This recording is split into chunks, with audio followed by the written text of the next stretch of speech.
Okay, welcome to the system. अब हम लोग सिस्टम पे मूव कर चुके हैं। सबसे पहले हम क्या करेंगे, सबसे पहले हम लोग इसके अंदर वीएस कोड जो कि कोड एडिटर है वो इंस्टॉल करेंगे। मैं पर्सनली प्रेफर करता हूँ वीएस कोड को।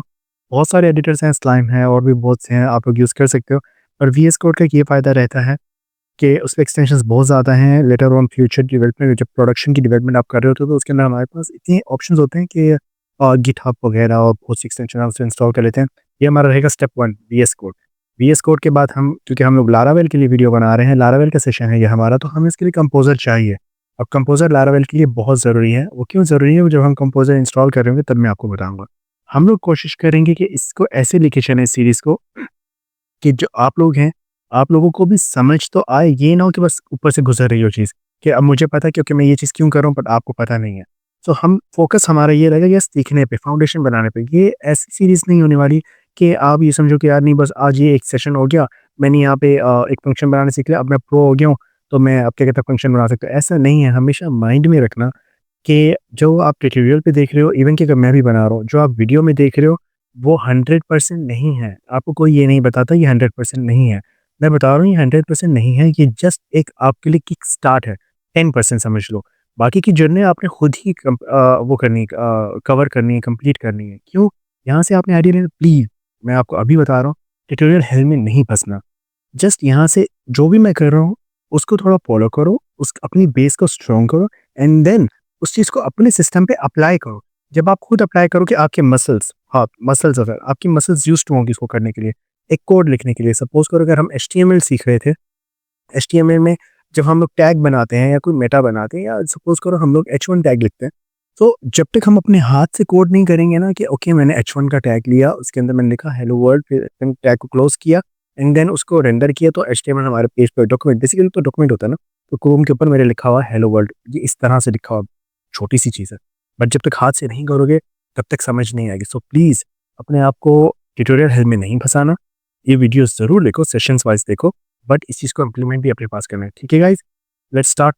अब सबसे पहले जो है मैंने यहाँ पे सर्च किया हुआ है वीएस कोड। ये सिस्टम टोटली बिल्कुल न्यू फॉर्मेट किया है इस वजह से, ताकि समझ आए कि हम करना क्या चाह रहे हैं। ओके, हम लोग अब यहाँ से इंस्टॉल करेंगे अपना विजुअल स्टूडियो। हाँ, कोडिंग जब भी करनी हो तो ऐसे माहौल में करो जैसे मैं बैठा हूँ, मैं रिलैक्स बैठा हूँ, अपने रूम में हूँ, रिलैक्स बैठा हूँ, फोकस कर रहा हूँ सिस्टम पे, जितना दिल करेगा कोड करूँगा, चीज़ें इंस्टॉल करूँगा, फिर थक जाऊँगा उठ के यहाँ पे रख दूँगा। कंफर्टेबल लाज़मी है आपके पास, गेमिंग चेयर हो, लाज़मी है आपके पास प्रॉपर सेटअप बना हो तो ही आप कोड कर सकते हैं। ऐसा नहीं है यार, नॉर्मली आप अपनी चारपाई पे भी बैठ के लैपटॉप ऑन कोड कर सकते हो। You have to enjoy the process, process को एन्जॉय करो, रिजल्ट अपने आप आएगा। हम लोगों को क्या है कि न्यू कमर्स जितने भी आ रहे हैं, शायद मैं भी किसी दौर में ऐसे नहीं, नहीं यार मेरी डेस्क सेट होना चाहिए, मेरे पास ऐसा सेटअप होना चाहिए, तो ही मैं कोड करूँगा, तब मुझे समझ आएगा, अदरवाइज़ नहीं। ऐसा नहीं होता। रियलिटी ये है कि आप प्रोसेस को एन्जॉय करो, प्रोसेस एन्जॉय कर रहे हो ना, रिज़ल्ट अपने आप आएगा, ठीक है? अगर हॉबी बना लोगे ना इस चीज़ को, तो बहुत आगे जाओगे। ठीक है गाइज़, ओके विंडोज़, ठीक है, हम विंडोज़ का इंस्टॉल करेंगे। मैं सबसे पहले वीएस कोड इसलिए इंस्टॉल कर रहा हूँ, मैं टर्मिनल पे भी काम कर सकता हूँ, पीएचपी डाउनलोड करके टर्मिनल के ऊपर काम कर सकता हूँ, बट वो थोड़ा मुश्किल हो जाएगा। मुझे तो पता है मैं क्या कर रहा हूँ, लेकिन अगर मेरा फोकस ये है कि यार जो ये वीडियो देख रहे हैं, जो हमारे स्टूडेंट्स ये वीडियो देख रहे हैं, उनको समझता है कि हम करना क्या चाह रहे हैं, तो उस बेस के ऊपर हमें वैसे करना चाहिए कि एंड कंसिडर कर रहा हूँ कि मैं खुद भी अब एक स्टूडेंट हूँ, मुझे नहीं पता कि मैंने किस तरह से चीज़ें करनी है। तो ये मैं वीडियो देख रहा हूँ ताकि मुझे समझ आए कि मैं करना क्या चाह रहा हूँ। तो हमारा सबसे पहला जो स्टेप रहेगा वो ये है कि अच्छा सा कोड एडिटर आप स्टिक हो जाओ और कोशिश किया करो, अगर किसी एक कोड के एडिटर के ऊपर आप यूज़ टू हो गए हो, उसी पे स्टिक रहो। स्विच करते रहना, जंप करते रहना, वो बिल्कुल ठीक नहीं है, क्योंकि एक जगह पे आप अभी उसकी कमांड हासिल कर ही रहे होते हो, ये तो वही बात होगी अपने माइंड को जंप कर रहे हो, किसी एक की भी नहीं हो। तो इसके एक ही कोड एडिटर को पकड़ो कि बस मैंने इसी पे कमांड हासिल, उसी पे ही आप लारावेल कर रहे हो, उसी पे नोड जेएस कर रहे हो, उसी पे जावास्क्रिप्ट कर रहे हो और उसी पे फ्लटर कर रहे हो। एवरीथिंग आप एक ही कोड एडिटर पे कर रहे हो, तो आप यूज़ टू हो जाते हो, अच्छा कौन सा फीचर किधर है। ठीक है? सो हमारा वीएस कोड इंस्टॉल हो चुका है। अब जो है इसके अंदर वीएस कोड हो गया हमारा, ठीक है? अब चैट साथ ही आ गई है, चैट जीपीटी। इसको मैंने, हाँ, रही बात चैट जीपीटी की, देखो यार, अगर हम चैट जीपीटी से सारा कोड करें ना, तो हम उसे ऑन नहीं करते हैं। बेसिकली क्या होता है, हम उसे स्टेटमेंट देते हैं, प्रॉम्प्ट देते हैं, वो हमें उसका रिज़ल्ट बना के दे देता है और हम उसको कॉपी एंड पेस्ट करते हैं। ये कोडिंग नहीं है। 2 तरह के लोग होते हैं, एक होते हैं कोडर, एक होते हैं डेवलपर। कोडर जो होते हैं ना, उनको जस्ट पता होता है मैंने फंक्शन लिखा है, फंक्शन लिखेंगे और ख़त्म। उनको वो किसी के बारे में कभी सोचने की ज़हमत ही नहीं करते कि यार अच्छा अगर मैं ये फंक्शन लिख रहा हूँ और इस पैरामीटर को अगर नल आ गया तो उसके बाद क्या होगा, ऐप तो ब्रेक हो गई, राइट? लेकिन जो डेवलपर होता है ना, वो इस चीज़ का ख्याल रखता है कि अच्छा यार मैं कोड लिखा हूँ, इन केस हो सकता है ये पैरामीटर नल आ जाए, फिर मैं क्या करूँगा?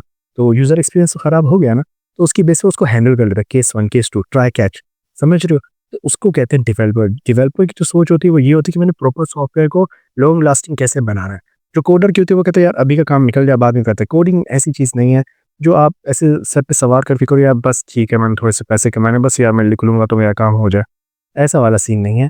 अगर आप इस तरह सोचते हो तो फिर ये फ़ील्ड आपके लिए नहीं है। लेकिन अगर आप ये सोचते हो कि यार मैं कोई सॉल्यूशन निकालूँगा, मैं डेवलपमेंट करूँगा, मैं कोई सॉफ्टवेयर अपना सॉफ्टवेयर ऐसा बनाऊँ या मैं कुछ ऐसा क्या कहते हैं कोड लिख लूँ जो इतना मतलब लॉन्ग लास्टिंग हो कि वो जो है आगे काम आता रहे, किसी ऑर्गेनाइज़ेशन के काम आए, जो बेस को सॉलिड करे, जो सॉफ्टवेयर मुझे आगे अर्न करके भी दे, तो then you are good to go, ये आपके लिए फ़ील्ड है। लेकिन अगर आप सिर्फ़ यही चाहते हो कि यार मैंने पैसा कमाना है, पैसा कमाना है, पैसा बनाने के लिए सिर्फ़ कोडिंग सीख रहे हो, वो फ़ायदा नहीं है। तो ठीक है, अब इसमें ये कर लिए, मेरे इसमें कुछ ज़रूरी एक्सटेंशंस होते हैं जो मैं इंस्टॉल करता हूँ, लेकिन अभी के लिए जस्ट मैंने सिंपल एक वीएस कोड इंस्टॉल किया है, ठीक है? अब इसकी नेक्स्ट वीडियो के अंदर हम लोग जो है इंस्टॉल करेंगे पीएचपी, देन फिर हम आगे कंपोज़र में चलेंगे, क्योंकि मेरी कोशिश ये रहेगी हम छोटी-छोटी वीडियोज़ में चलें, सेशंस वाइज़ चलें, ऐसे ही गपशप करते हुए चलें, लेकिन समझ तो आए कि हम कर क्या रहे हैं, ठीक है? इसकी बाद की वीडियो के अंदर हम लोग जो है ना पीएचपी इंस्टॉल करते हैं। Thank you guys, see you, piece.